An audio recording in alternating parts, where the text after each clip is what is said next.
What up, everybody? Welcome to the Black Belt Barber Podcast, the first and only podcast about entrepreneurship for barbers and beauty professional. And my name is Tico Invictus. If you want to follow me on Invictus, Tick Invictus on Instagram. And this podcast is hosted by Invictus Podcast Studios. I'm Tico. I'm your host, and I have here my co-host, my beautiful Lydia Marino, my wife. And today we're going to be chatting about the barber timeline, how we all start and the progress, the process we all been through. And I have someone here, a friend, someone that drove like an hour and a half almost from North Miami. And he's a successful barber here in Miami. He cut famous people, even the Heat players, right? Correct. So, Mr. John, the ICUTART. So I met John in the World Championship, Barber World Championship. And actually, John, introduce yourself. Tell me who you are, what you do, and explain to everybody that are watching who you are. And let's go Of from course. there. Well, first of all, thank you for having me. It's a pleasure to be here. But for those that don't know me, my name is John. I'm from Mexico. I was raised here in Miami. My parents, I would say my mom, which is a single mom, brought me and my brother and my sister at the age of 5. I was 5. So we came straight to Miami. My uncle, my auntie, my mom's mom was the one who welcomed us here. So I went to school here, elementary, middle, high school. And I wouldn't say I had a really rough life growing up, but definitely was a struggle coming from the bottom to where at night sometimes you couldn't sleep because of things going outside. Electricity goes off, heavy rain comes in, rain's coming down the roof. So I wouldn't say it's too much of a struggle, but definitely it was very, very cold on those days. I don't recall too much those nights because, like I said, I was 5, 6 years old, so I only have flashbacks on those days. But with that being said, when we came here, it wasn't a choice. It was more of like the background of my dad. So that's why I think we were put in this situation. But I don't really have no regrets on that. Like I said, it wasn't a choice to be here, but I'm very grateful to be part of the United States. Um, Going to middle school, I think that was like the hardest for me personally because I didn't know the language. I didn't know English. And so when I would go to school, I would see everyone talk. You know, obviously everyone's speaking English. So I would feel like an outsider, and I didn't feel comfortable going to school. But eventually, my mom pushed us, said, "Look, guys, there's no going back. You guys have to adapt, and by all means, reading books, watching films, cartoons, to be exact, and all this had to be in English, so that way we can understand." The good thing about that, it was when you're a kid, you can absorb so much at a faster pace rather than when you're an adult. So I can honestly say that I picked up, me, my brother, my sister, English quite fast. But like I said, it was still different for us. Eventually, we make friends. Life goes on. Time goes by. I'm in high school. Things are a little different. I'm still considered an outsider personally because I see everyone's lifestyle completely different from my lifestyle, which will allow me to see life in a different perspective. Um, and that's why I feel personally made me different than everyone else. Being able to see how people from here can kind of be at a ease of peace of mind because they don't really know what the struggle really is. But I don't use that as an excuse to say I'm better than anybody. I will never say that. But the confidence that I build within myself allow me to be who I am today. I don't like when people say I'm arrogant because I personally know I'm not. But the confidence that I build within myself, can no one come and tell me that I didn't put in the work that I have today. So a lot of people mistake my confidence with arrogance, and it's something that has kind of triggered me to be this person that I am today. But I put in the work, so I sacrifice a lot of my time, and I just want to be great. I want to be great. I want to be able to show the world that you can do what you want if you put in the work. That's, with that being said, there comes time where you have to sacrifice your time. You have to be patient. And most importantly, you have to be able to be patient on the goal that it is that you're reaching or trying to reach, because it's not going to happen overnight. But to clear everything up, once I was in high school, it's when, like I said, I would kind of see myself different in the sense of like being an outsider. Of course, I made friends. I had a blast. It's high school. You have to have fun. You have to enjoy life. But there was always something in me that I was like, I don't want to be like the rest. I want to be different. And somehow I ended up picking up a set of clippers, which is thanks to my brother, by the way. No Shout way. out to my brother Jordan. It all started in we were going to the movies, if I'm not mistaken, and my uncle had a set of clippers, and my mom, at that time you don't really have a job, you don't have no income, no money, so we asked her mom to borrow some money or give us some money to go to the barber shop and to the movies. She was like, "What are you ustedes tan loco? You guys want money Are you crazy? for one thing or the other? There's no two things." My mom, You decide. it's a hardworking woman. She put the strength that I have within me. My dad gave me the hope and the faith, and my brothers and sisters gave me the vision to be where I'm at today. But yeah, so she says, "You guys are crazy. You guys either go to the barbershop or you guys go to the movies." This was in the summer break. Um, so we said, okay, we'll take the money for the movies. And my brother comes and he's like, "Hey, well, we have some clippers here if you want to edge me up." And I edged you up. I was like, okay, let's do it. So I cleaned them up. It wasn't the best. It was the first time I ever did it. It wasn't the best, but it was okay. And when he came to do it to me, it was kind of bad. Let's just leave it at that. It was a little bit bad, but no hard feelings. I could think I wore a hoodie that night. We went out to the movies. We had a good time. Next week came around. I cleaned them up once again, and because we always liked going to the barbershop. That was our thing: getting edge up, having a clean haircut, crispy haircut. So long story short, once we're in high school, people are asking my brother, "Oh, where are you getting your edge up?" Because I've been doing it so long that I'm pretty much just recreating the edge up and keeping him clean at all times. So his friends now are asking me to clean them up. So next thing you know, I'm doing edge ups on all my brother's friends. This is in high school. Eventually, my friends are asking me to edge them up. So next thing you know, I'm doing edge ups in high school. Months go by, I get more confident with myself, and now I'm doing even numbers, which is a 2 all around, a 3 all around with an edge up. Nothing crazy, super simple. So that's how I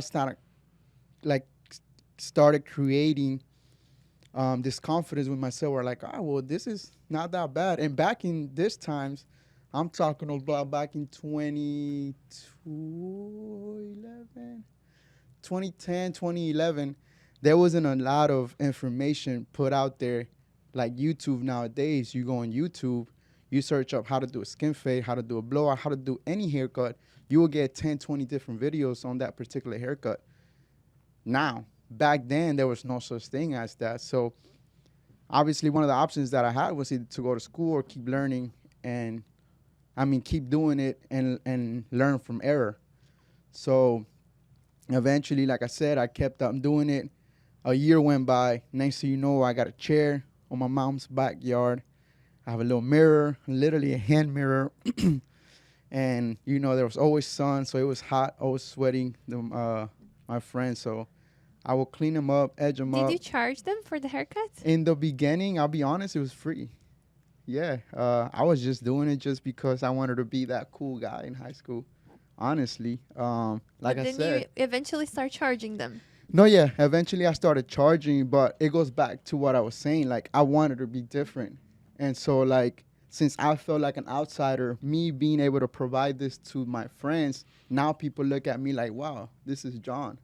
Like, he's cool now. Because I would look up to the people that were somewhat cool. Somehow I didn't fit in. So I was like, what can I do to kind of be that cool person to fit in? But guess what? I felt like I don't regret that or having that mindset, but I should have had understand why I was doing that at the moment, but I didn't have the knowledge that I have today to understand why I was doing that. But it did allow me to focus on myself, have goals within myself, and strive for greatness. That's something that I did learn from that. No regrets, but I did feel like I was in a competition with other people when really I was just in a competition within myself. And that's something I didn't understood at a young age. But aside from that, once I started getting better at cutting hair, I did started to charge $5 now. So it was $5 for a haircut, like an edge up, and then $8 for a haircut, like a two or little things like this. So once I graduated high school, it was not hard, but it did became different because I wasn't cutting hair no more. Once you graduate high school, you think you kind of got it planned out. You think you know what you're doing, because now you're not in school. So now you're either going to focus on finding a job, you're going to focus on going to college. So you have all this big window where you can kind of choose which one you want to go through, right? So me personally, once again, I didn't have the grants. I didn't have really not too much of the opportunity, because if you want something, you go get it. There's no telling you otherwise, right? But going to college for me personally was quite difficult because I had to provide everything for myself, meaning paying for my classes. And just for a class, it was like $1,000. So to me, $1,000, $2,000 at that time was quite a lot. So it was one of my things that I said, I'm not going to focus too much in school. I'm going to focus on a job and see where it goes from there. So once again, I started focusing on these other jobs, which was a restaurant. Eventually, year goes by, two. Mind you, I'm out of high school. I caught myself just being there for a year or two. I was trying to find myself, but once you have or build a routine, your life just starts to circle around, that you forget about time. So one day to another, I realized, wow, I've been here 2 years. That means I finished school 2011. It's 2013. What am I doing with my life? Quick question. What did you do at the restaurant? Because Tico worked in the restaurant too. Yeah. What did you do? I started off as a runner, like a food runner. Food runner. Yeah, and I was actually working there when I was in high school. That's how I kind of got this job. But when I graduated high school, the owner told me, look, when you graduate, you got a job here. So. But you never work in the kitchen cooking. So eventually, I'm always in a competition with myself to be better at what I do. And so the owner saw the potential in me. So she said, hey, I don't want you to be a runner no more. I want you to be manage the restaurant, right? So now I'm somewhat managing the restaurant. I'm what, 19? 19 years old. Wow. And I'm telling people that are 30s, 35, how to do their job. Like, not how to do the job, but make sure they're executing the right. job, right? Making sure that the restaurant is running properly. But yeah, to answer your question, eventually, I always like to see a little bit more than beyond, in the sense of, like, if you're doing something and I don't know what you're doing, but I'm there personally, I'm going to watch you and I'm going to try to see what it is that you're doing so I can gain that knowledge within myself. And so I would do that in any job that I worked at. And so watching the chef cook, I would just, sometimes I'm not doing nothing, I would sit there, I would watch him cook. I will ask them questions about their life, their day, etc. But at the same time, I'm watching him, what it is that he's doing. So eventually I picked up a few things, and believe it or not, there was a busy night one night at the restaurant. And the owner was quite a knucklehead, hardhead. It was a lady. She was very tough within the employees. It was her business, so I understand. But sometimes you got to know how to talk to people certain ways. The way you talk to me, the way I talk to you, it can't be talked to everyone else, right? Everybody has a different perspective to approach somebody. So she didn't know how to approach and talk to certain people. So one of the chefs couldn't take it no more. So in the middle of a rush at a night, that we had a rush, because every Saturday night, Friday night, we have live music performances. Excuse me. So that night, the chef couldn't take it no more. So he said, "Fuck this." He took off his apron, threw it on the floor, grabbed his keys. He walked out. So the owner is seeing this. I'm seeing this, and I'm like, "Oh my God, this What are we gonna do this now? just really happened right now." Mind you, we have tables outside. So luckily, our menu for the night, it was very simple. It was literally 4 or 5 dishes. It was more appetizers rather than big plates. And so when that happened, the owner started almost panicking. She went to the kitchen, but for some reason she didn't know what she really was doing. So she's over there, she's struggling. Mind you, I could have been the knucklehead and said, "Oh, I don't know how to do that." But in a situation like that, personally, like I said, I like to observe and watch and learn. So I went and helped. And believe it or not, I was the chef for the night. Yeah, so Amazing. so yeah, it was crazy. I will never forget that day. I feel like I learned so much from that night. But I always knew that wasn't the place for me to be there in the long run. It was more of an experience, more of a learning experience for myself, which I'm very thankful for that job. During those days, I didn't have a status, which will allow me to have a work permit. Because, in this country, you don't have a work permit, you can't work, right? You don't have a social, you Back can't. then you didn't have it, operate. right? So I didn't have those things back then. So that's why my options were very limited, which will make me once again feel like an outsider. And that happens with many immigrants. Yeah, you know? I mean, I will never say I'm the victim and just, I'm that person, but I did happen to go through that. I did happen to see the struggle. I did happen to have limited options. And so that's what allowed me to be the strong person that I am today. One thing you mentioned in the beginning, you're talking about how you felt different, not better, not being arrogant, but I agree with you with something. Immigrants in this country, they have to work much harder to accomplish something. We don't take things for granted. Right. So I feel like immigrants are really hard workers because they don't have any other options, right? They arrive here, they don't know the language, they don't know anybody, they have to adapt and they have to build their life. So they work really, really hard. Immigrants are really hardworking people.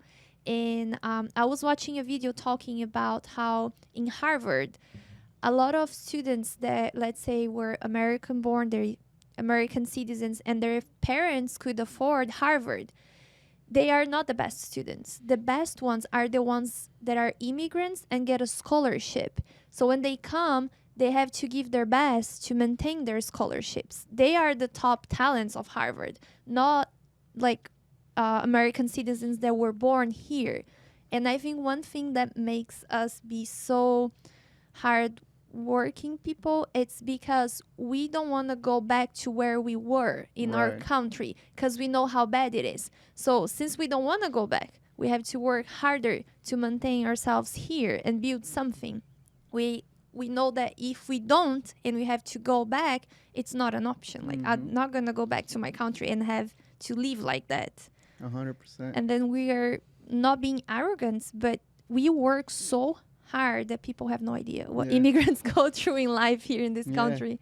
And Right? which sucks about this is that the United States is an immigrant state. It's an immigrant country, right? And people don't know that.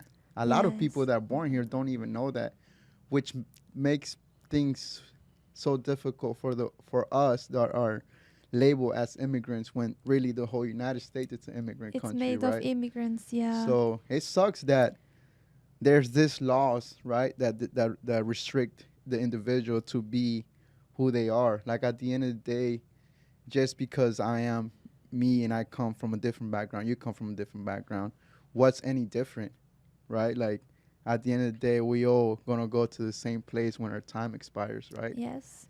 So For But sure. I truly believe that what we're going through, what we've been through, our experience, it builds who we are today, our character, right? yeah, And back then, you're telling me about the experience learning English. You were total loss, right? I used to watch cartoons too, and movie to learn English. which cartoons were these? You Oh, remember? back then, 20 years ago, I don't remember. It was a cartoons all day because what they said to me is because cartoon language, the way they speak, was more easy to understand, than a movie or listen to a music. So someone told me that when I arrived here. And you moved here, Tico was a teenager already. So it's hard moving when you're a kid and go to school, but then you have the opportunity to learn English because you're like 5, 6 years old. You would fast, learn observe anyways. more. Yeah. But Tico, he was a teenager already, so it makes it a little challenging. And I was 22 years old, so it makes even challenging because then I had to learn as an adult. So it's harder. And what happened with me, my parents, they didn't have much education because of their parents. They didn't have the financial wise, they didn't have the money, and we used to all lived in a farm, very like financial wise poor, and my mom, my dad, they wasn't able to teach me how to read, how to read and understand things. They couldn't give, they gave me much more than that, they taught me principles that I follow nowadays. I'm really grateful for them, but not anybody my family teach me how to read. And then I came to United States, right? My brain was an open mind. I couldn't read. When I started, You came here within yourself, or? my brothers was here. Oh, I have brothers here already in Boston. Since I came to United States with no background of reading and understand things, I came here. Learning English was very hard for me because I wasn't, how do you say? I wasn't. The thing is, you came from a countryside, very small city, where education was hard. He didn't receive proper, like when he was in, what's the name, middle school.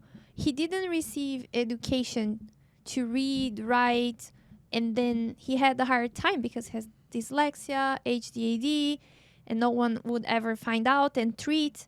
So it's harder when you have to treat yourself as an adult and overcome that, because if he received the treatment when he was a kid, if teachers know what to do to help him, or if his parents had education to see, hey, Tico is having a hard time, let's help him. There was no doctors, no psychologists, no teachers, nothing. And then he moved here, he was 17 years old, and he had no education in his own language, which is Portuguese. Imagine learning English. another So language. It was very hard to learn English because I had to start all over again and start reading so I can learn. So it was very hard for me back then. Yeah. So going back to the barber timeline, I heard you saying you start cutting your brother's hair from your house, right? Yeah, in the bathroom. In a bed. You see, that's why I brought this subject, because the most of us barbers, we start somehow, but most of ours start in our house, in our garage, in our bathroom, right? I did the same, and I didn't know why is that, because before we go out, go to party, all my friends that I used to live with them, I used to live with roommates, Mm-hmm. and they asked me to line them up and cut them like two all the way around. And they asked me, why asking me, Now I think, why they asked me. And then I start cutting. I start cutting from home. So many of my students are the same. So we no none of barbers start going straight to the school. We start somehow. What is how can you? There's any what's the name? There's any I'm What do you want stuck. to say? I'm stuck. There's any what do you see? What do you see? Like you start from cutting in the bathroom. I start cutting hair from the bathroom. How you see this whole contest of we always start cutting. I'm total loss here. What do you I, want to say? I can help. now my okay. Well, let's see in So Portuguese. so no, so different perspective in the sense of like, is it okay to start from where Is you it okay if started you or start go to school first? Like, is that that could be That's the your point? question. That's my point. Yeah, go ahead. um The no, question wasn't clear in my mind. no, I mean, I think we all have different concepts depending on the situation that you are at the moment. Like I said, personally, me, it just happened that it came more natural, right? Rather than forcing it. When you force something, sometimes that's not even what you're supposed to be doing, right? So when now that there is multiple schools that you can go to and learn from, um, I have had students or just friends ask me, "Do you think I could cut hair?" And so my answer to them always is, "Are you artistic? You like art, or are you more of like something else? Not putting lawyers, doctors aside because we need those people, right? But there's art in everything. First of all, there's art in everything, no matter what you do, right? There's art right here, right now, right? So I'm a big believer on that. So I will ask them, if you see yourself within art, then I think it can be an option for you. But most importantly, being patient. Dealing with people, it's quite brutal sometimes, in the sense of like, this character here might be okay that day, but then tomorrow might not be okay. So then now you're dealing with different perspectives, different characters, different feelings, different energies. So if you're willing, or you can understand this and be patient, then I think maybe this can also be an option for you. But the only way you're gonna know, it's if you try. Um, Once again, when my career path, right? Once I stopped, or once I was working at this restaurant, I wanted to find different options for myself in the future, and so college was always there for me. It was always behind my head, but I didn't have the financials to go. But once I created the savings for myself working at the restaurant, now it gave me the options. Do I want to go and try college, or do I move on to another job? But in order for me to know if college was for me, I had to go try it for myself, because I would ask friends, "Hey, how's the college life? Do you like it?" Excuse me. And some of them would tell me, "Yes, it's a great experience." Others would tell me, "Nah, it's not cool." But who am I going to listen to? So I didn't know for myself. So the only way to know is to try it, give it a shot. And that's what I mean by whether you start on your backyard, whether you go to school to be a barber. The only way you're gonna know is if you give it a shot, if you try it. And that gives you a spark too, right? Spark if you want that or Yeah, not. right, If you want right. to keep move on towards Rather that. than to have that doubt in your That head, doubt in your where head. like, is it for me? Am I starting at the right time? Is it gonna be for me in the future? You don't know that until you try it. And so I went to college. I wanted it to be sport. I wanted to be in the sports medicine field. I wanted to be a strength and conditioning specialist coach, which is dealing with athletes, training athletes, helping athletes develop a skill set. But when I realized the amount of time that it was going to take, I was like, whoa, shit, like I don't think this is for me. Like 8 years, 10 years down the line, it might not be for me. But I gave it a shot.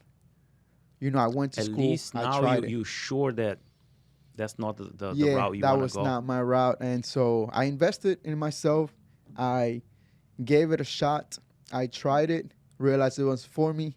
Two terms into it, I dropped out, and so I didn't know what I was gonna do once again. Question, John. On top of that, there's a statistic that the majority of barbers now it doesn't have like a college degree, only like high school diploma. Why is that for you?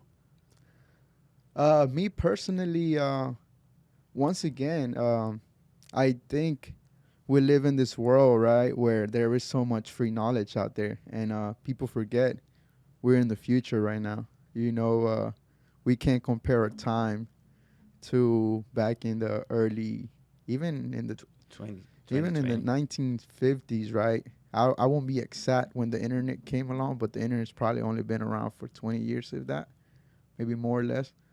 But with that being said, we live somewhat in the future, right? And so like there is so much free knowledge out there. So I don't knock on people going to college, but I also don't knock people that didn't or that are going to college. Can I share something about that? Yeah. It's interesting what you're saying because my mom is a teacher. So she went to college, she studied, and she's the only one in her family that went to college. My dad also went to college, he's an accountant. And for them, especially my mom, because she's a teacher, my education was the top priority of her life. So she put me in private schools because she wanted me to have the best education. And I grew up with them saying, you have to go to college, you have to go to college, you have to go to college. Otherwise, you're going to be nobody. You're not going to make money, you're not going to make a living. So they invested a lot in my education.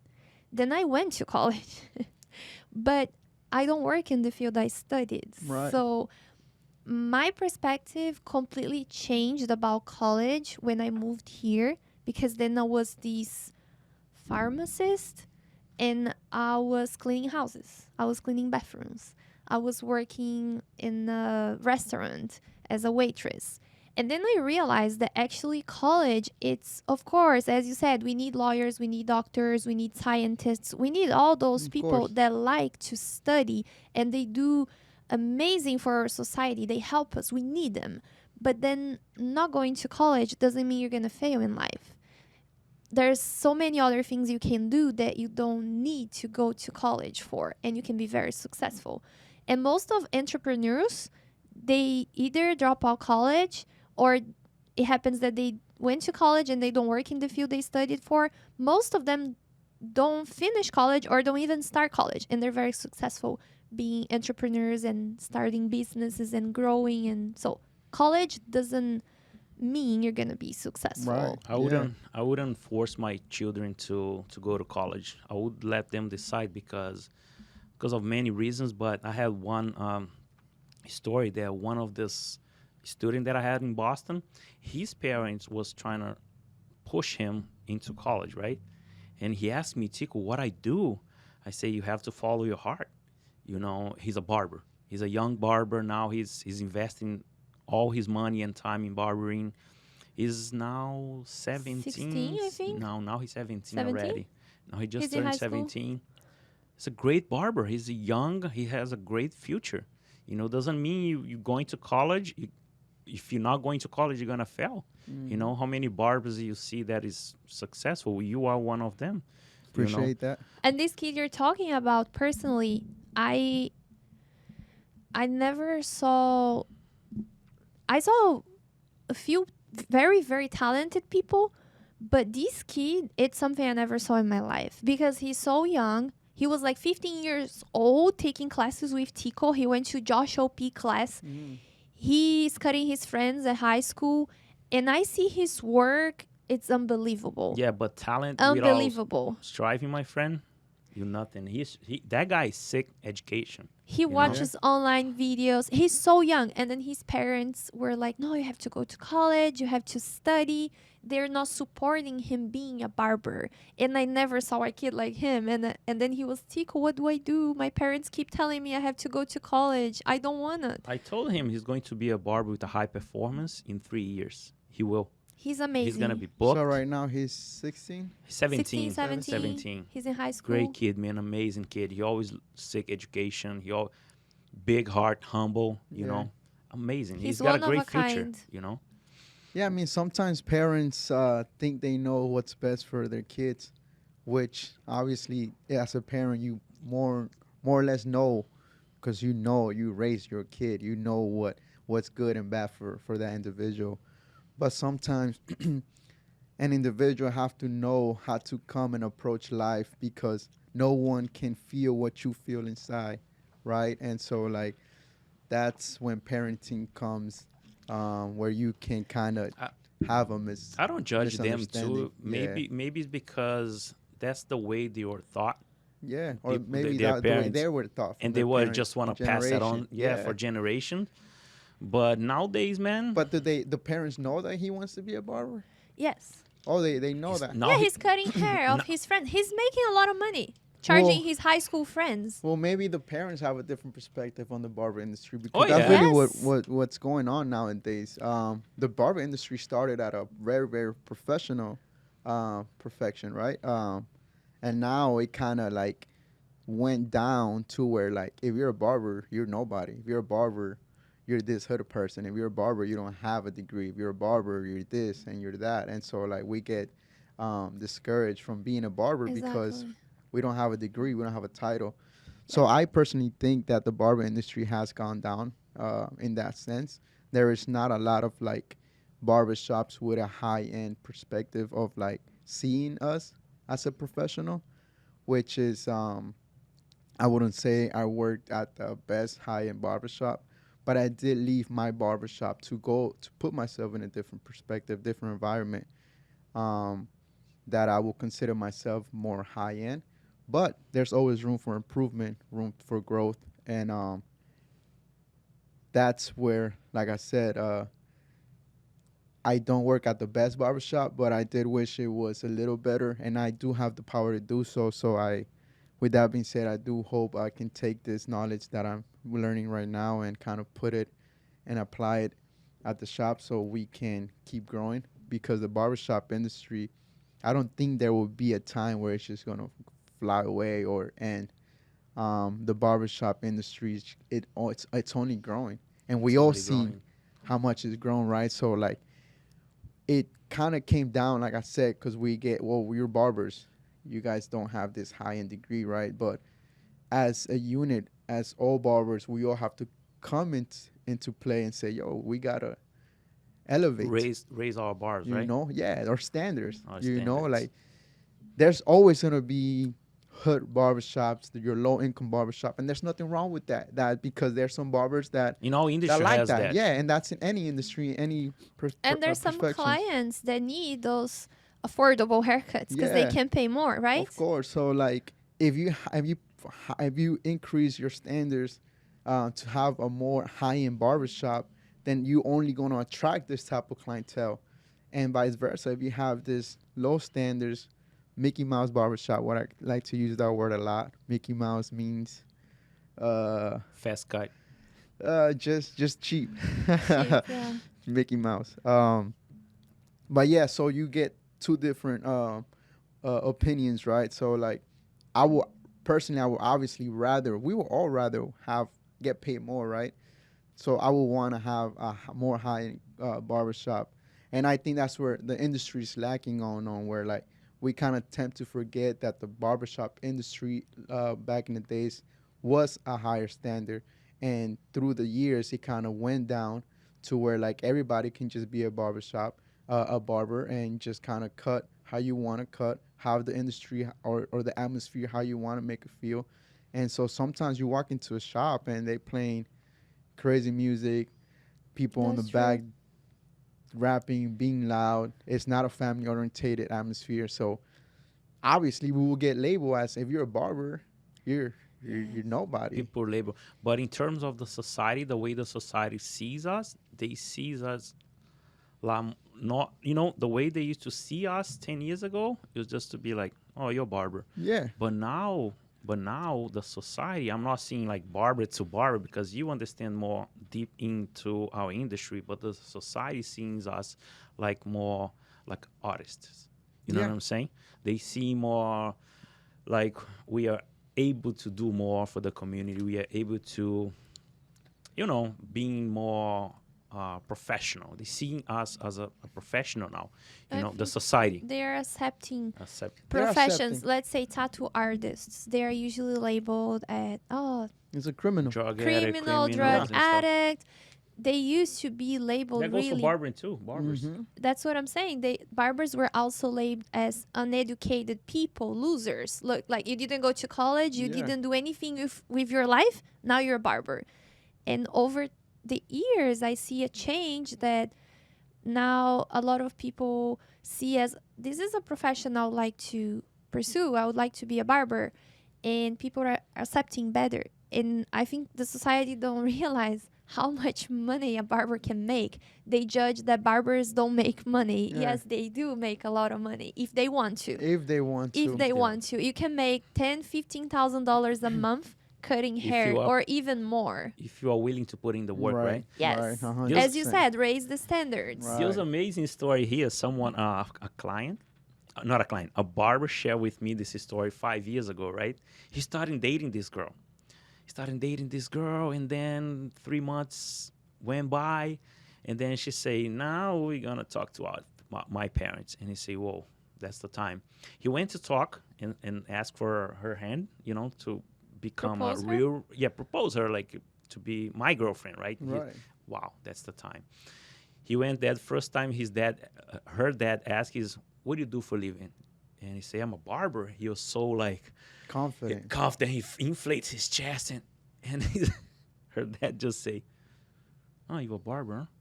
And then he turned his back.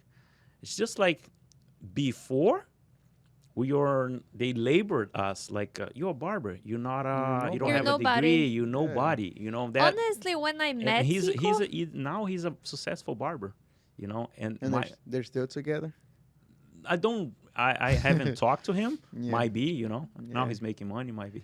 when I Really met Tico and he told me he was a barber, I was like, okay, are you a hairdresser? He's like, no, I'm a barber. And then I was like, okay, whatever, he's a barber. I had no idea that this industry could be so good for someone to have a career at Of course. being a barber. I was like, okay, he What didn't, made you feel that way? Like, oh, okay. because of the things my parents put in my head. The standards that You she gotta was study, you raised gotta go to college, you gotta be somebody. Have a degree. Have a degree. And then Tico didn't have a degree, and Tico didn't have the I have same my degree in life. education that I had. Yeah. And in the beginning, I was like, oh, whatever. And then I saw that at the time he had the BMW. And then I was like, oh, he has a BMW, so he's making money cutting hair. It's not that bad. My BMW was breaking That's down right. all And the you time. guys met here? Yeah, in here. the States. In Uh-huh. This is Coconut Creek? Yeah. That's where we Around here, yeah. He was my roommate's friend. And then that's how I met him, because he was there one day with my roommate, whatever, and then we met. Saw her. But I didn't value him as a barber. It took me a while to understand. You know how many years, man, they are putting those standards on us? You have to go to college, you have to buy your house, you have to buy your car, and then you set for life. Yeah. To break those standards is very hard. When you say you don't want to go to college, you want to become a barber, the society still and your parents, people around you, your family. First thing my ex-girlfriend, my family say, you want to become a barber because you're lazy. Remember that? It happened with you or no? Did they call you lazy? Because you want to be a barber. Wow. They call me lazy. So going back in the barber timeline, John. Okay, so we start cutting hair from our bathroom, and then we have to go to school. Before, like 20 years ago at least, or 10 years ago, we have to going to barbering school for at least A year? a year and do like around 1,200 hours. Is that was in the time too the same? Yeah, 1,200 hours. So how much do you have to pay for the tuition? Do you remember? For Remember? school? Yeah. Yeah. Well, personally, I didn't go to school. I got all the knowledge, skill sets from my backyard. Um, Once again, I didn't have the financials to go to school. And personally, when I finally started cutting hair once again and was kind of more focused, more serious in it, I it gave me the option where they're like, should I continue here at a flea market, which is where I first started, or should I go to school? What do you mean flea market? Uh, You say free or flea? Flea market. They It's have a barber shop there? well, yeah, the flea market that I worked at, it was like a flea market. A flea market has all this All low all, end, all low end stores and stores. stuff. Yeah. You know, you walk That's in why there, I you got your asked. thrift stores, you got your little someone selling food. But you had a lot of gold. traffic though. It was quite traffic. I wouldn't say massive, but um, there was a good flow, especially Friday, Saturdays when people are out of work, going out there, hang out.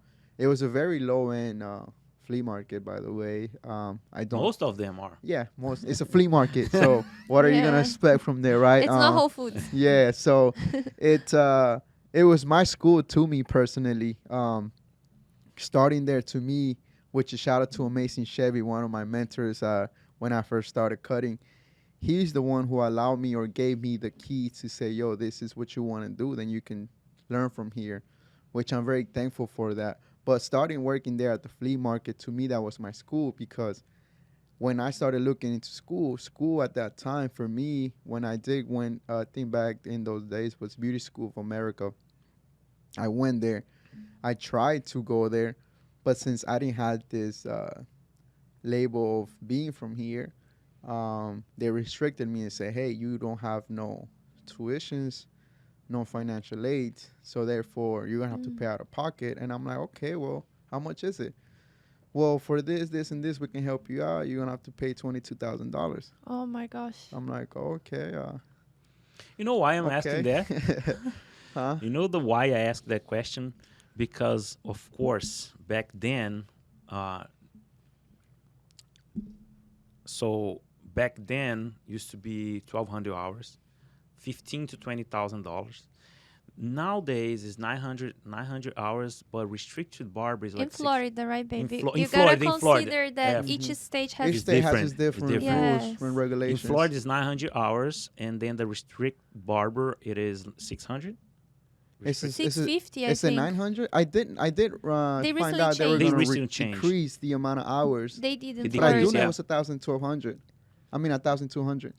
Yes, cosmetology is still 1,200 hours, and then barbering 900, and And restricted restricted barber barber I think is 650 in Florida. Oh yeah, so Yeah. they decreased. Yes, they did. I did hear it was going to decrease. They did. not But sure if it happened. even if it's 4,000 nowadays, you can find for the restricted barber around the investment would be around Mhm. $6,000, right? Where? No, it's more. The Way more. restricted. Yeah. How much? Most schools don't offer restricted barber. They only oh, offer that's full. why I'm saying one school particular that we know. And offer- even though they reduced the hours, the schools didn't reduce their tuition. Their They're tuition. still charging the same price. Yeah. So Yeah. the question is, the investment of a lawyer might be this high, right? Right. The investment to become like Doctor, nurse. web designer, doctors. So, what do you think about the barber investment? How much you had to investment to become a barber? And I think it's pretty fair to become a barber. I think it's pretty low, and the opportunities out there because Right. it's not a huge investment in money wise. compared to other formal professions, right? Compared to other formal professions. What do you think? No, yeah, 1,000%. Like at the end of the day, if you see yourself pursuing this career and you're gonna be limited because you don't get this degree, then by all means you have to go by the rules, right? Like at the end of the day, we have to follow the rules, right? There's no such thing as a free for all, because if it was like that, there'll probably be some chaos in this crazy world. So I agree with that. Like when they told me the $22,000 that I had to pay, I didn't stop and say, well, I'm not gonna do that because I don't have the money. But I did say I'll put this on pause. I'll keep on working. When I'm ready, I can come back to this. Once again, when I was in the flea market, my mindset, I'm younger as well, so my thoughts were a little different. But as I was learning the industry little by little, I realized I don't need a license. What do I need a license for? Like, no inspectors are gonna come in here. But I wasn't thinking into the future, where if I have this degree, now I can be working and be respected as a professional. So I didn't have that. You were only that thinking thought. at the moment, I was right? just thinking at the moment, making fast money, living the okay life. Do you believe there's lots of barbers that I know still work without Oh, license, yeah, of especially in course. Massachusetts? New York too. New York I too? heard that most of New Well, Yorker barbers Well, I don't think have a license. everywhere, a lot of most of them don't have licenses because they're already comfortable to where they are today. Where like, why would I want to go back to school and pay X amount of money to get the license? They're already making Where money I and think working. it's they not could gonna be a have problem for them. But the option. Let's say most barbers start cutting when they're very young in high school.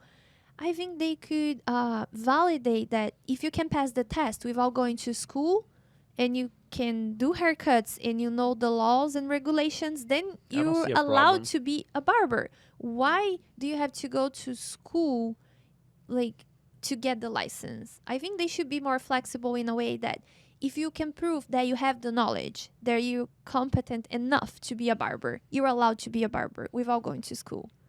I think this requirement of going But for you're saying- so many hours. you're saying it's okay for someone to have the skill set and not know the rules and regulations, No, or vice versa. no, I said, let's say you started cutting hair, right? Right. You knew how to cut hair really well. I'm saying that if you can prove to them that you know the skill set, plus pass the written test, which they require And you for have to study it. Yeah. without going to school, if you can pass the test and prove that you can do haircuts, they should allow you to be a barber Or because you're proving by your experience that you're competent enough to be a barber. Or going to That's what or I'm going saying. to the school and take just the classes to understand the law to pass the board test. You know. But a lot of people can study by themselves. Laws, Too. Yeah. you have So the you're book. just pretty much saying not go to school, but still study for the exam, take the exam, show that you can cut hair and without going to school. Yes, I'm saying that if Yeah. you have the experience and you can pass the written test, proving that I know the laws, I know the sanitation, I know everything that I'm supposed to know, without going to school, you should still be allowed because you passed the test. Right. Let me give you an example. Here in the United States, you can get a driver's license without getting drive tests. As long as you go there and prove that you know how to drive, as long as you go there and pass the written test, you're allowed to drive. So why you're not allowed to be a barber if you can prove that you I know think how to could be cut hair? they can apply the same law, the same. Exactly. Because, for instance, in Brazil, to get a driver's license, it's crazy. Oh, yeah. Because you Hard. have to do so many hours of classes, driving classes. You're not allowed to just go there and do the test. You have to take so many hours of driving classes. You have to go to literally, it's like a school that you go every day for a couple hours to learn the written part. And here in the US, you don't. You just study by yourself the book. Usually someone teaches, your mom, your wife, whatever, teaches you how to drive, Right. and you just pass the test. Why not apply the same rule for barbers? If you can prove that you are a barber, you know how to cut hair, you know the laws, you should be allowed to be a licensed barber. And eliminate that 1,200 hours to go to school. you If you took way more hours perfecting your skills yourself, right? Of course, yeah. How many years until you get to the point like I know how to cut Well, hair? we are Yeah. not saying that should be free too. You No, should- yeah. Of course, you should pay for it. You know, take the reading Same test. thing as the and, driving you know, driver's same thing. license. It should be like more easy because there's a lot of countries out there they don't Require require a you license. a license you to go to school and stuff. Like UK, for example, they don't. Brazil Too. does Mexico require as a license to be a barber? You don't remember? I don't know. I unfortunately haven't had the chance to go see where I come from, which is one of my other goals is to go back to Mexico and see where I come from, because I only have flashbacks. So I know where I'm from. I know I can point it out on the map, but I Yep. don't know much You- about came it. so young, you yeah. didn't live there for so long to know Yeah. the culture and everything, right? Well, yeah, which sucks. You know, deep inside, I feel like I'm missing out on something. Therefore, when I do get the chance, that's the first thing I'm doing. going Nice. back to see where I come from, my roots, Yeah. my culture. Once I gain that energy, take it with me and explore the world. My goal is to travel the world. You can inspire a lot of people in Mexico too, because it's a third world country too. You can go and inspire those people that sees you now as, because I believe there's a lot of Mexican that follow you and see Yeah. what you do. It's And get tough. inspired by I your really do. story. Yeah, I would love to do that. Like I said, I'm more of a giver rather than a taker. So I would love to give back to friends, the community. Inspire Unfortunately, them I'm with your not in a story. position to give back right now. But if I could, I would. In order to help people, you got to help yourself first. For Yes. You sure. know, you got to be on the right mindset, right situation. And so I feel like I'm almost there. But once I feel like I got there and I can help myself, then I can help someone else. For sure. Wow. So, John, now we know that to become a barber is not that expensive in terms of, if you compare, right? To become a lawyer or a barber, there's a lot of opportunities out there. So now, once you go to school, get your license, and then you go start working at the shop. So we have all these struggles, right? To get experience, to get clients. How was that for you? To start at the shop with no clients, I and think start that's making money, because you don't, yeah, yeah, you know. 100%. I will never forget that moment. I think that's what's gonna make you or break you to be different or be successful in the barbershop industry. Um, to me, it broke me. As a matter of fact, I quit 6 months in. Yeah. When I started the barbershop career at the flea market, I wasn't cutting no one. You know, there will be days I was there 7 days a week, 10 a.m. I will open the shop 10 a.m. to 7 p.m. at night, open or close, and I wouldn't cut not one single hair until Friday, Saturday will come along, and now I'm cutting the friends that I was cutting in my backyard. Those were the ones who actually supported me. Why was that? I want to know, because there's a lot of barbers that gave up because of the same Yeah, same reason. trust. When you are the rookie barber at a barber shop, the clients that are going there don't have no trust in you. So if I don't have trust or they don't have trust in me, why would they want to sit with me to give them this haircut that they're gonna have to have for a week or two? And also, you don't have the skills that And the my old barbers skills has. are low, so Yeah. they might be low or high, but if there's no trust, they're not going to want to sit in my chair. So you have to be willing to be patient to show people what you are capable of doing. And so um, within the 6 months that I was there, it was very slow for me. Like I said, I would probably cut 3-4 haircuts in a week. Wow. So I wasn't making no money. I would go home and my brother would be like, oh, how many haircuts you did today? None. Friday will come along. How many haircuts you did today? You must have done at least 7. It's Friday. 1. So it was a very, very struggle for me those days. Like I said, days like that, that's either gonna make you or break you. And so 6 months in, I quit. I actually met one of my friends that was a personal trainer at the time. I've always been into like the whole physics of like being a trainer and being an athlete and things like this. So when I saw him, I ran into him at I think it was Buffalo Wild Wings at a restaurant, and he was doing great. Had a great conversation with him. Told me he was a personal trainer, and so I was like, "Oh, how did you get into it?" Blah blah blah. He told me he'll get me certified with $250. I told him, "Let me get a week or two so I can get the money. I'll give it to you, and I can get it started." So I went back to the barbershop. A week went by, saving to get the $250 to give it to him so I can get certified as a personal trainer.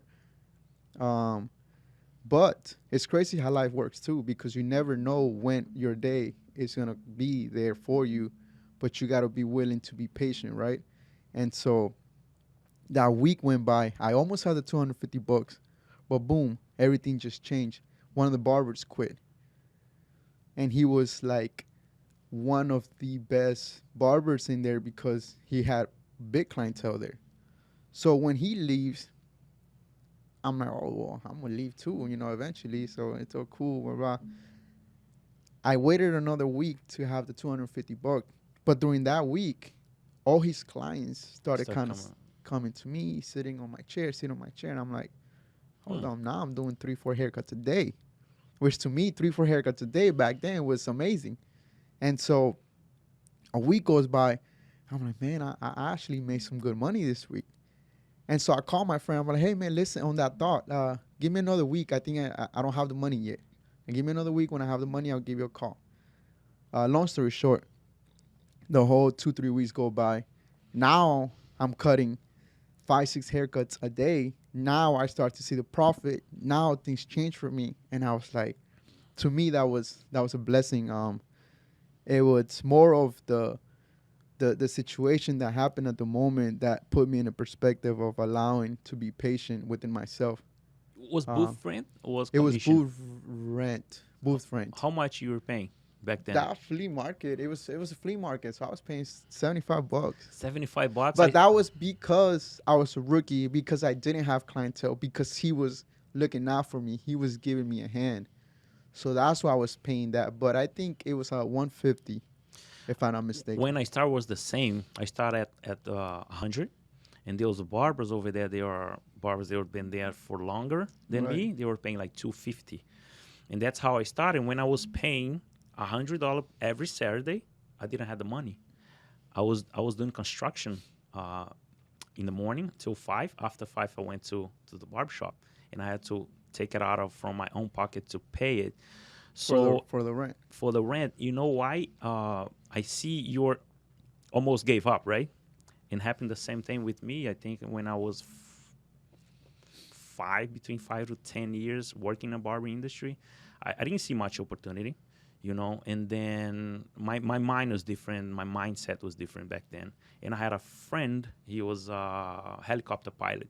And then I started thinking and talked to a boy, my friend. Say, you know what? What about if I save money and take the course, the helicopter pilot? I'm going to live in my car. I'm not going to pay rent. Many times I almost gave up barbering too. I found a part-time job once to complement my income.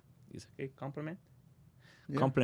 It complements my income. And it was stupid. I didn't have the mindset, and I wasn't making less because actually I was working around here. You're working as a security guard. Security guard in a nightclub.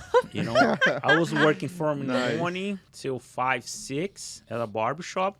And then I found this work as a valet parking and then as a security guard at the nightclub. But can you imagine Tico as a security guard? No, I was pumped, I was bulky, back then. I got the image for it. I'll be scared of him if I seen him in the streets. I don't know how to fight. You don't know how to fight. I only had a flashlight and a pepper spray. Oh, there you go. That's all you need, right? That's funny. So many barbers get to this point in their life, they want to give up. Yeah. Because they struggle at the beginning. You don't have client, you don't have experience.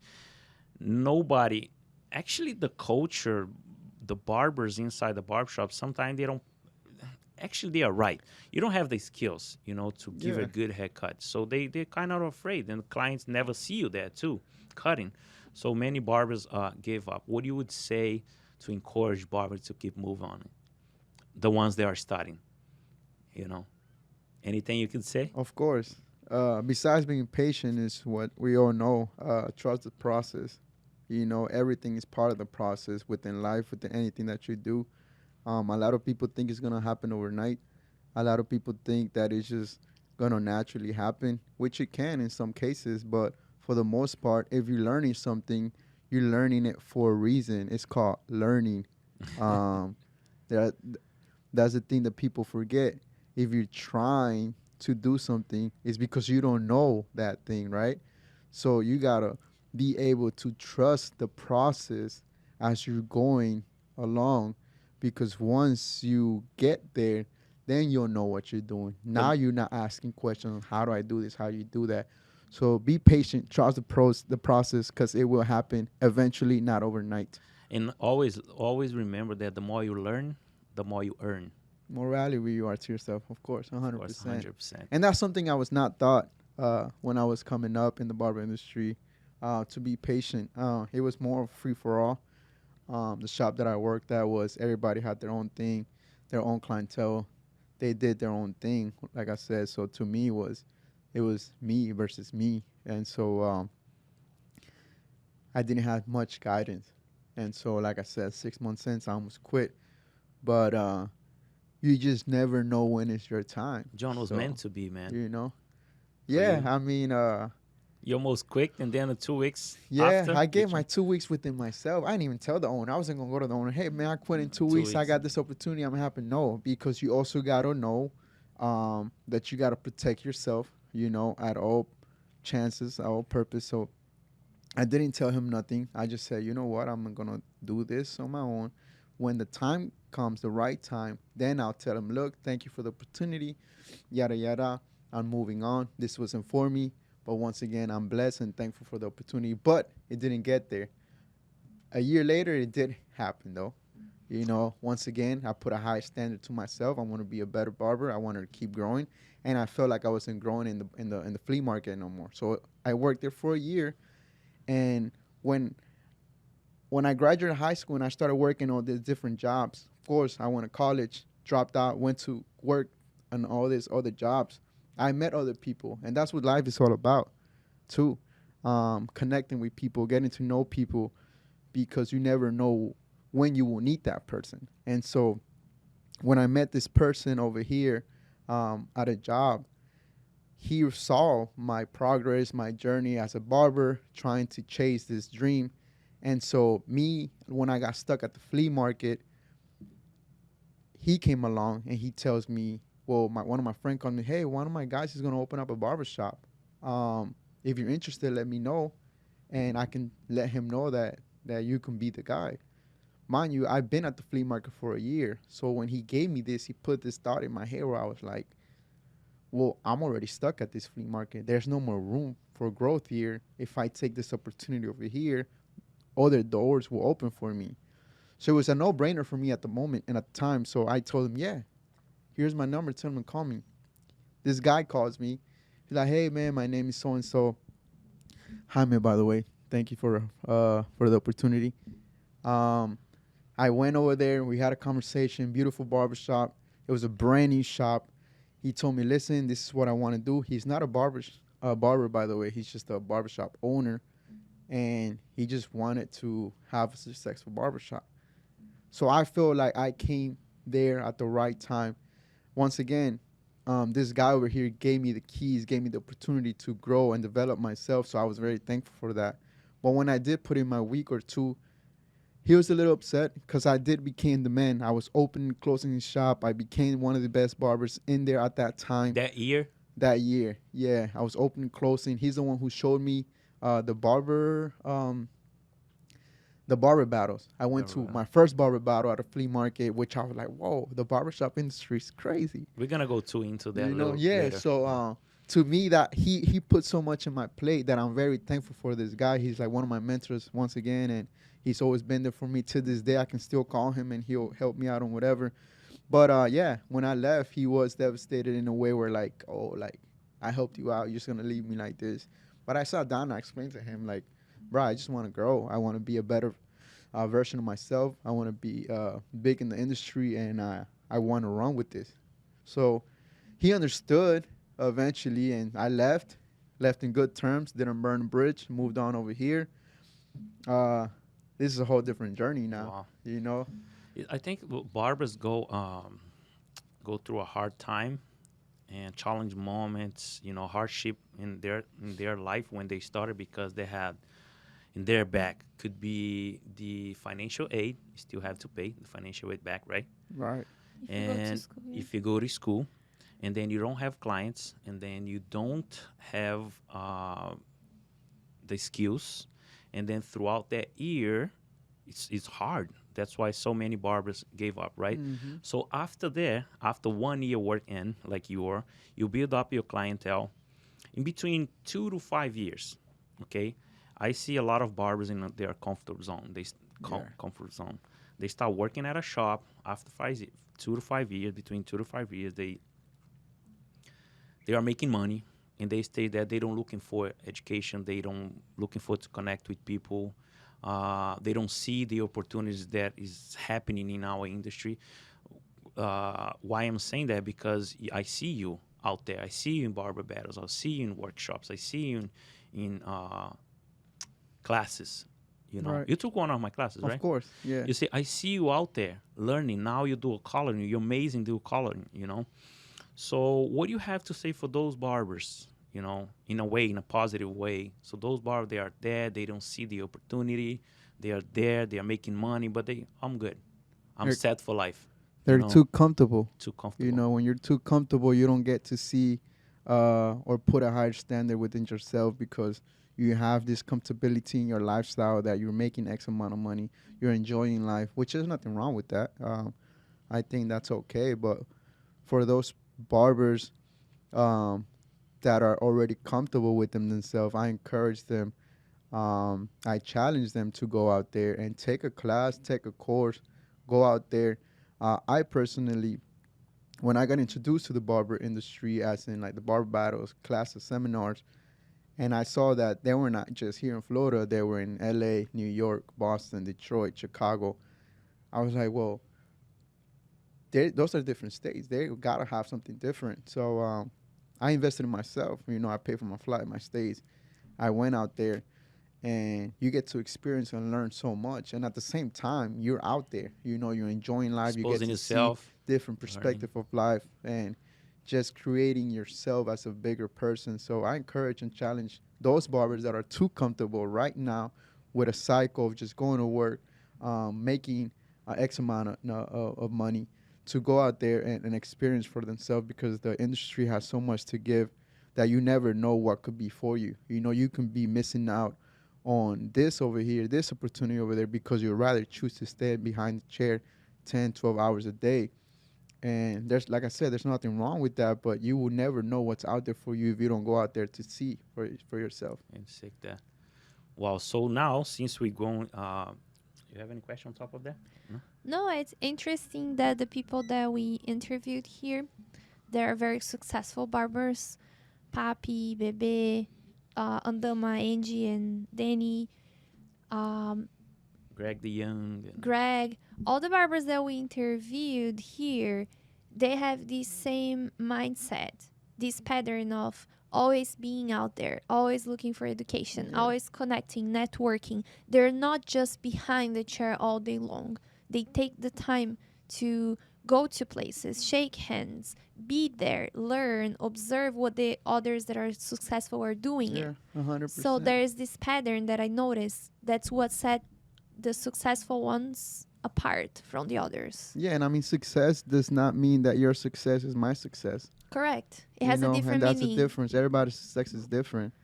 But for sure, for barbers, success means knowing how to cut any type of hair, feeling Yeah. comfortable cutting hair, Of course. and having a clientele that support you financially. For sure, I think we can agree that for a barber, this is success. Yeah. You could have other priorities. I want to spend more time with my family, or I want to invest more in studying or whatever. But I think for all barbers, if you don't have a clientele and if you don't know your skills very well, how to cut all hair types and feeling comfortable with that, And you're not successful. At the Exactly. moment. Yeah.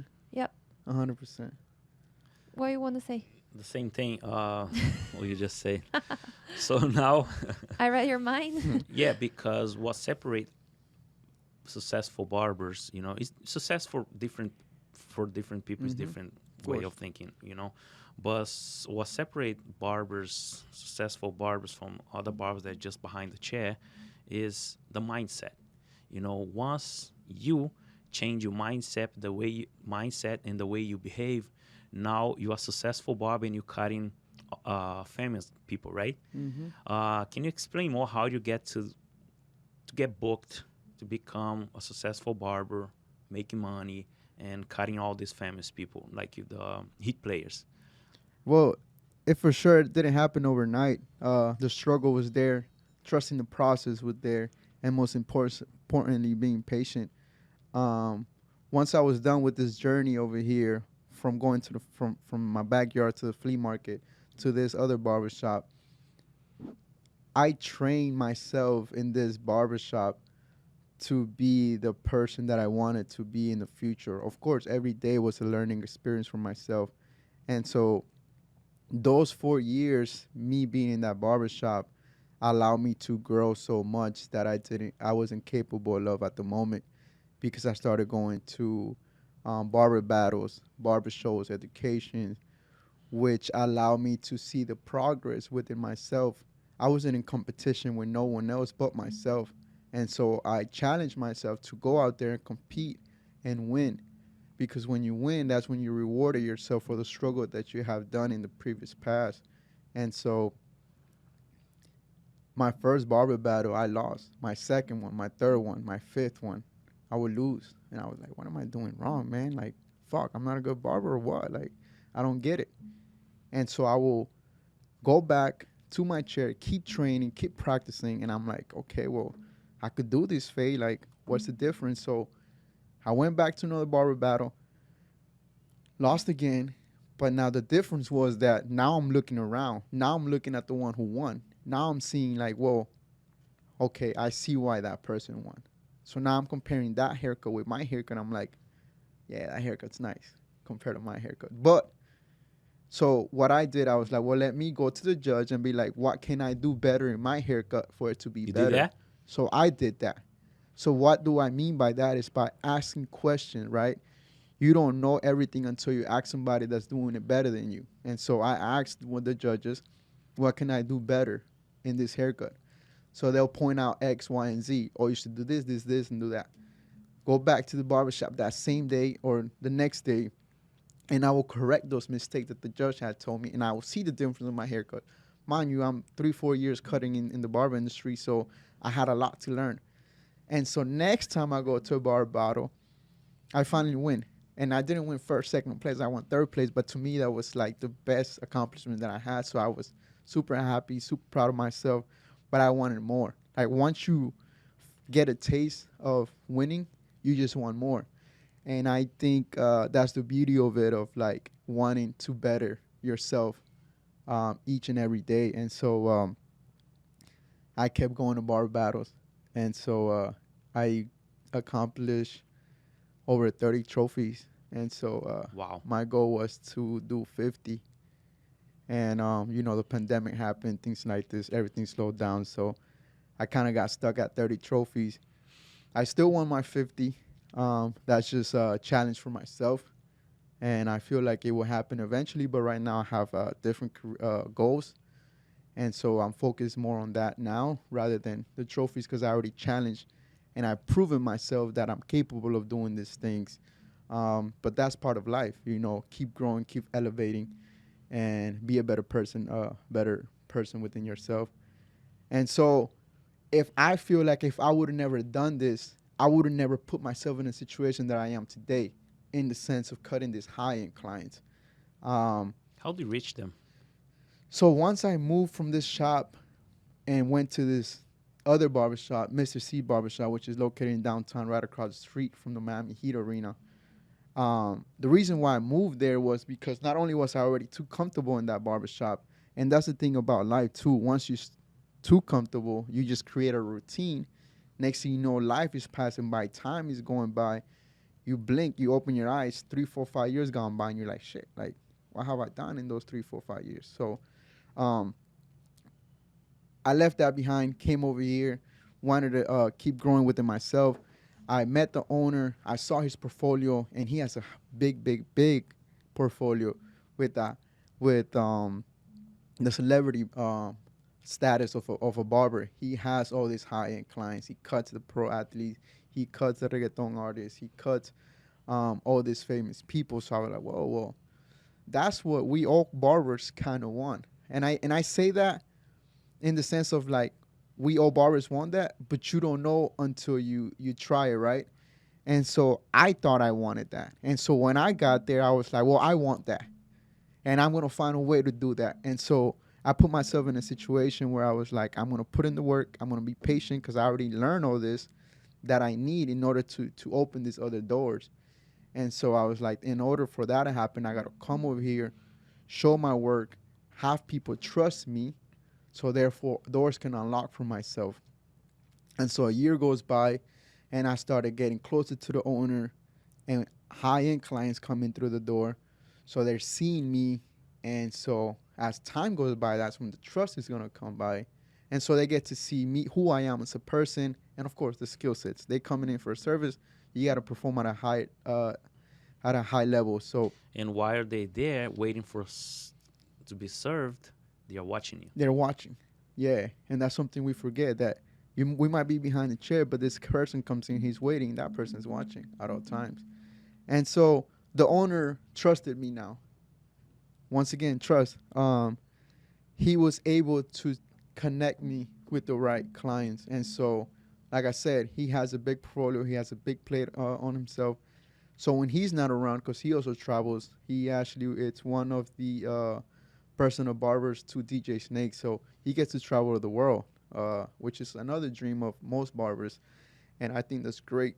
I think that's a great, great experience. Excuse me. But personally, I don't think that's for me. But with him not being there, he was able to connect me with his high-end clients, which most importantly to me was the Miami Heat players. I grew up being a fan, loving the Miami Heat, of course. I love basketball, so when I got introduced to them, to me that was like a dream come true. And so I was like, wow, this is crazy. But before I get into that, like if I wouldn't have put in the work, the struggle, and especially over here, going out there competing, networking, exposing myself, challenging myself to be a better barber than I was the day before, I don't think I would have been in a situation where I'm at today to be able to execute a high haircut, a good haircut at a high level to these professional athletes, because professional athletes have the option to communicate and have the best barbers. Yeah. So in order for you to be that best barber, you got to put in the work. You know, you got to show that you can perform at a high level. And so this over here allowed me to be where I was or where I'm at today, to be able to execute these haircuts at a high level, because they are athletes, they are stars, they are behind the big screens. So they want to look sharp. Yeah, they can choose any barber you out know, there. and they can choose any barber. So you definitely want to be the difference between every other barber, that why they're going to choose you. And of course, connecting with people, meeting the right persons is who's going to really guide you and show you the way. You know, I'm a big believer. It's like you are who you surround yourself with. Am I right? Like that's really Yes, how it sure. goes, 100%. right? So if you're surrounded with low people, headache people, you're only going to attract that, as opposed to if you are working with high-end people, good energy, motivation, you're only going to want that and attract that. So it really comes down to life as an option and choosing the right ones for you. Right ones. There's a phrase from Tony Robbins where he says, "You're the average of the 5 people you surround yourself with." And it's actually my Instagram phrase on my profile. It's been years when I heard that phrase, it stuck in my mind, and that's so true. We are the average of the 5 people we're always around. And don't get me wrong, I mean, life is crazy, because unfortunately we all go through different situations where we might put ourselves in a different perspective, different mindset. And so like that's the beauty and the crazy part about life, you know, that you never know what's going to happen tomorrow or the next day, right? And so you might be full of energy, loving life, but then a tragedy happens. Correct. And so now you go from being at a high level of life to where this tragedy happened, you go back down. And now you know there's options in your circle or in your life where you're like, well, I'm going to do this to forget about the tragedy. Next thing you know, you start going down, down, and down into where you're in a dark circle of life where you're like, I can care less about life, right? And so, like, that's the difference between people where, like, you got to know why what tragedies happen and what you can do to either help yourself or help the person that it's around that circumstances. It's all about what you're going to do with those experiences, right? Yeah. Question. 100%. Share names of some of your famous clients? Did I read your mind again? Yeah. I think you're lying. My question was the is, question. can you name the first famous person that you cut and name all of them that you still cutting today? I saw a picture of you with GJ Kali. Yeah, well, this the first person was actually DJ Snakes. Me working at the barbershop I work today. Once again, the owner being super busy at the shop, they have somewhere to go. And DJ Snake is very, very well known overseas and also here. But they were busy. The owner was busy. Like, yo, cut DJ Snake. So to me, that was like, whoa, I gotta cut this guy. I mean, to me, he's not that big, but if you do look, research him up, he's big in the DJ world industry, right? So he's a huge star. So when I cut him, to me, I think my hands were shaking and I was shaky, but I did an okay job. I feel like I didn't execute my haircut to the best, but I tried, and I think that's part of the process too. You know, cutting this high-end celebrities, the first few times you're gonna be nervous. I think that's normal. Um, but you definitely you outgrow it, and you just kind of start seeing them as like me and you. There is no difference between any other person. And can you name all of the famous people you cutting? Well, And I have a few. I mean, we went from DJ Snakes to most of the Heat players, a few reggaeton artists, to name a few. A La Jasa, have worked with. I always forget this reggaeton you guys can't. because there's so many. I know. But yeah, La Jasa. Why do I always forget that guy's name? I'll come back to him. Heat players are the most ones to me. I went from cutting Udonis Haslem, Duncan Robinson, Goran Dragic, um, most of the rookies, Caleb Martin.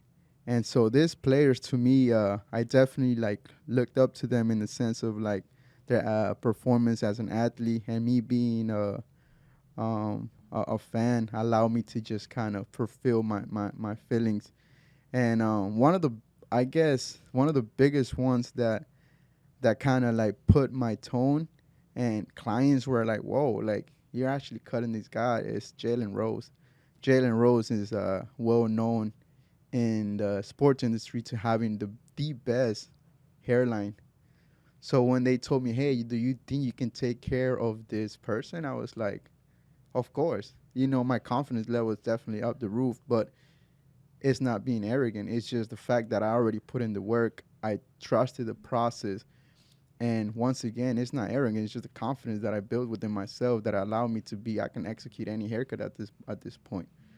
You know, and if people want to pop my bubble, go ahead. But it's just the confidence that I built was the progress that I put in for multiple years, you know. And so at this point of my career, I feel like I do have a high standard for myself.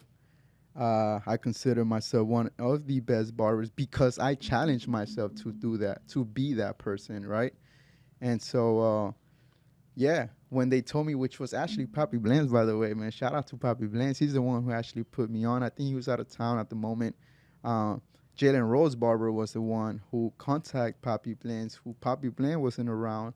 So he's the one who put me on, and I went out there, and he put me in a position that I can only be thankful for. I executed the haircut.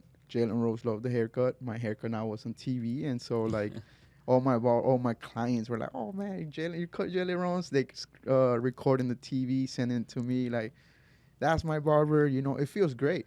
You do You a know, house call feels for good. them? Yeah, so these guys, All of most them? of these guys want house calls. They don't really want to come to the barbershops because they don't like the attention too much. So going to, I get called into going to them. Um, I think the best journey, after all, it's once again the Miami Heat. I feel like I am part of the Miami Heat home now. I actually get called in to the actual arena. They have a barbershop in there, so Wow.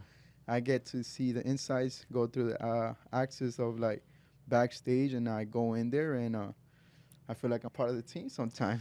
So cool. Wow, that's very Congrats. cool. Yeah, Congratulations, so John. thank you. I mean, I I- go through the back and see like their locker rooms, their weight rooms. I get to see these big players. Last couple of days, I went in there with Udonis Haslem, and we went through the back, and I see Jimmy Butler just there putting in work. Jimmy Butler's a great player.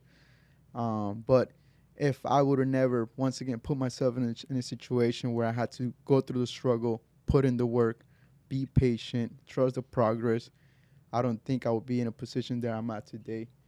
So I'm very thankful for myself, for my friends, my family, and just life itself. We all tend to go come down in certain times in our life, but that's part of life. We gotta be willing to stop in a situation, and not just in a situation. Sometimes we gotta wake up and be thankful for the day, because Even the smallest tomorrow, things, yeah. even the littlest thing, because tomorrow's not promised, and the older I get, the more knowledge I gain, and there's this thing that just kind of happened to me this last week where, like, personally, I'm trying to speed up time to open up my barbershop, but then you sit there and you think about it, you speed up time, but then your body's getting older, right? Time is going by. So then when you get there, now you want to slow down time. Yep. So just being patient. Slow it down a little bit. Don't rush things. Things will come eventually. And But don't be lazy, right? but yeah, Go of for course, it. don't be lazy. Don't be Yeah. lazy. Don't get comfortable. Hey, John, I believe we discuss here about the barber timeline, and your timeline, your journey will inspire a lot of people. And I just have to congratulate you. Can I have one last thing before we sorry. finish? Your plans for the future. So what are you planning? You got up to here. What is the next step for you? Well, I always have challenged myself and put goals. And so, like I said, the goals started from being the best barber to going to barber battles to being a better self. And one of my things or dreams is the barbershop. I always wanted to be a barbershop, which is what I wanted right now this summer. But I got presented with the opportunity of buying my apartment. I bought it. And I don't like to brag or say, oh, I got this, I got that. But sometimes you got to sometimes show, right, in For order sure. for people to, like, believe in you. And so, like, I do these things not only for myself, because I'm also establishing assets for my kids, for my future, because eventually I want to get there. But in order for these things to happen, you got to put in the work.